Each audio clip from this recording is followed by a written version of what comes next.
It finally looks like Chelsea's search for a new manager has come to an end, concluding with Enzo Maresca that looks to take over this week. But why is the former manager a really good fit for this Chelsea side, and what is his tactical philosophy going into the team? Well, let's find out. First of all, Enzo Maresca doesn't have a lot of managing experience. He managed Parma for one season back in 2021 and only managed around 14 games, winning 4 of them. He went back and has worked under Pep Guardiola multiple times, working in Manchester City's elite developmental team and being an assistant manager when Arteta left and went to Arsenal. This got him the job at Leicester City, in which in just one season he got them promoted as champions from the Championship and will be managing in the Premier League this season no matter what. And arguably he has done the job that was expected when he was hired by Leicester. His tactics and management have come under a lot of praise, and this is why Chelsea want to sign him. Now, first of all, Enzo Maresca has a form of positional play which we have definitely seen inspired from his old manager Pep Guardiola, and this means he plays tactics and systems that you really expect him to play. So he's playing around a 4-3-3 and a 4-2-3-1 predominantly this season for Leicester. Now this directly matches up with what I think Chelsea are going to be used to. They played majority a 4-2-3-1 and a 4-3-3 this season and found a lot of success around the end of it with the 4-2-3-1 having more possession on the ball. And although Chelsea were having a lot of possession, they had around 58 average per season, which is actually in the top 5. A lot of it was coming against smaller teams which they were unable to break down with their low blocks. This is something that Leicester did not struggle with. Teams, although a lot weaker in the Championship, did do a lot of low blocks against them, and their 61% possession gave them enough control and quality to overall get promoted. And in order to get this amount of pressure, Maresca is someone that is very accomplished with counter pressing. He loves getting his fullbacks very high up the pitch and trying to regain position anywhere, which is definitely a trend of people that have come from Pep Guardiola, but also a trend at the top of the Premier League right now. He loves to build up slowly and intricately and dominate possession, giving his midfielders a lot of time on the ball and the ability to be able to pick out passes, which should benefit Chelsea's midfield especially. Maresca likes building up straight from his goalkeeper. His goalkeeper would join the back three with one of the fullbacks pushing up, and this will allow the two midfielders to create a double pivot defensively. This means you get a 3-2 shape to start off with, and the other 5 will join the attacking phase with usually one fullback coming over and one winger tucking in. And this is quite common with top teams. This allows the defenders to be able to get time on the ball, and if the other team are going to push one of them, there's usually another option far away so they can make that pass. And if the other team decide to go really overly aggressive, the 2 double pivot midfielders should be able to come back and occupy the space in between so the goalkeeper can pick up the ball. And when the right back will invert in the middle to create that double pivot, this allows one of the other midfielders to go up and create that 5. This is something like Declan Rice does a lot at Arsenal. This overall will bypass any midfield pressure, giving a long ball situation very clear. As you can see here, there's a lot of space on that right side because the defenders of the other team have moved over, meaning the midfielders on the other team are sort of in no man's land and the Leicester are already between the line. Now this is overall very good because this allows an overload in the defense. If the other team's playing a 5 at the back, you can even get 6 going forward, but usually it's a 5-on-4 against the back line, and this leaves a lot of the midfield out of the play so you can switch it quite easily. But a lot of great off the ball movement has to happen. The 8s need to receive in wide pockets and be able to move and drag fullbacks away or closer to them so they can be spaced in behind for some of the wingers, and they need to be able to focus play on one side and get a lot of players down there and then be able to quickly switch it to the other side in 2 passes so then the other player can get a 1v1 against the defender. And when they have switched the ball and they may not get a shot away and the other players may come back, this actually gives Leicester a lot of pressure further up the field, usually in the final third, because Leicester's defenders also help and build up to keep the high back line. This helps in the counter press because they get closer to the centre, and having more players close to the centre who can win the ball back make it hard for the opposition to get out, where they usually can just boot it to the goalkeeper of Leicester or get tackled within quickly, retaining the ball and be able to keep possession all the time. Now some of the most important roles in his team are the left centre mid. It is a brilliant role where Dewsbury Hall was brilliant for them season, progressing the ball a lot, especially with carries. He makes a lot of good runs in this position. This is because they mainly attack chances by attacking the space between the opposition centre back and full back. So Dewsbury Hall would make that run from midfield where he's usually getting man marked by another midfielder past the full back with the winger coming deeper. This allows them to get in behind, and a lot of the times when they switch this later on in games, they can honestly get the winger in the box in great opportunities. They've also done this on the other side, on the right side a lot within their games, and indeed he has actually moved into that position going forward. Now these movements allow the winger to often get a 1v1 where he can even cut inside or go on the outside, even not necessarily always going for the pass, but also being able to shoot because he loves one-on-one wingers. And his striker is very important because he likes his striker dropping deeper, even very deep past the halfway line to help build up the play. This helps him create a central overload with attacking positions and allows his wingers to get in behind, maybe if the other team pushes up within the striker, helping them get in behind as well. And he also loves having a lot of players within the box because he likes having a lot of his wingers have the ball a lot often, so if they can't get a shot away, they can always cross it in with the central midfielder going in there within the winger and the striker. And when it comes to defending, Maresca likes using, and he's quite fluid at doing different methods. However, he always wants to have a man-to-man pressing and looks to be aggressive without the ball, being very proactive. This is shown by Leicester having the third lowest pass per defensive action in the Championship last season, being behind Leeds and Southampton. This means every 11 passes that the defenders are making on the other team, they are usually winning the ball back. And as you can see, that actually ended in the most goals in the league, having 12, so they clearly knew what they were doing in these great positions. And now this is a great pressing system that is used by a lot of elite teams, but you've seen some issues this season at the end of the season for Leicester, as a man-to-man system is very risky. If a player loses his marker in midfield, it often creates a lot of space for the other team to run through and be very quick on the transition. Now Maresca still operates his man-to-man system around the pitch, even in a low press. This is where it becomes crucial that the players on the opposite side from where the ball is do not continue to mark the opponent they initially were responsible for. This is where a lot of shadow marking will come in to make sure that they can try and cover two people at once, but they often try and keep the midfielders and the system very compact and don't get dragged out of position out wide in case they get isolated in a 1v1 situation. And this leads into his defending mostly being trying to get other teams to pass it into the middle, where he will have a numerical advantage, getting a lot of his midfielders to be very much within the action and being very good at defensive transitions, closing the ball down and working together intensely when they get further closer to the pitch. This is very much like a system that Pep Guardiola and Arteta do at their team. Now I think credentially you could argue that maybe he's not the right fit, but I think tactically this could work a lot with Chelsea's team. The first thing is that the two players you're going to see major improvements from is probably Caicedo and Enzo in the double pivot in midfield. Now this is a brilliant and most important role in Maresca's system because he needs them to stay together and always be alert, have very good pass and impression when they don't have the ball, but also to be very calm when they do have it, which will be most of the time. Maresca wants superiority in the central lanes of the pitch with a double pivot because this does help his build up.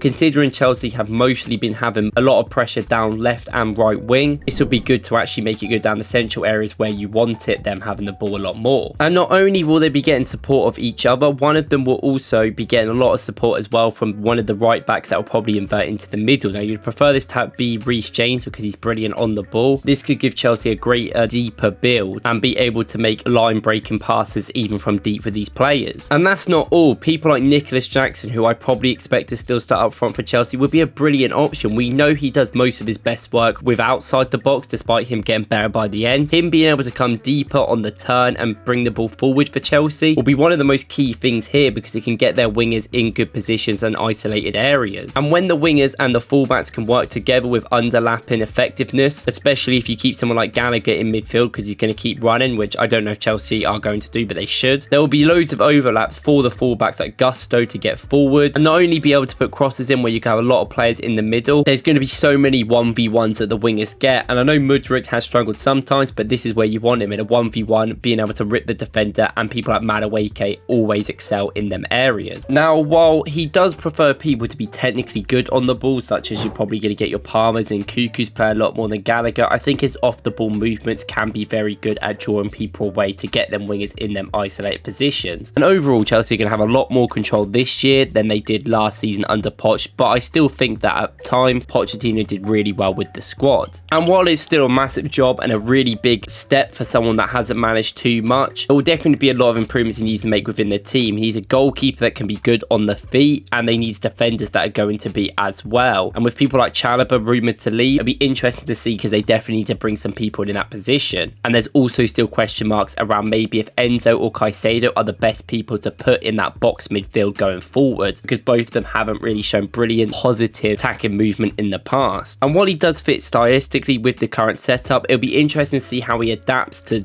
ongoing changes within the team and see how he gets on at a team that aren't going to give him a lot of time. It might not be the easiest job in the world. I think he has a really good chance of doing something with this squad because I think his tactics do make sense with them, but I'm not going to say it's a guaranteed thing at all. Let me know in the comments what you think about Maresca. Do you think he's a good fit, and who do you think should come in for Chelsea or will excel under his system? Thank you guys for watching. Let me know what you think about this video in the comments, and I'll see you in the next one.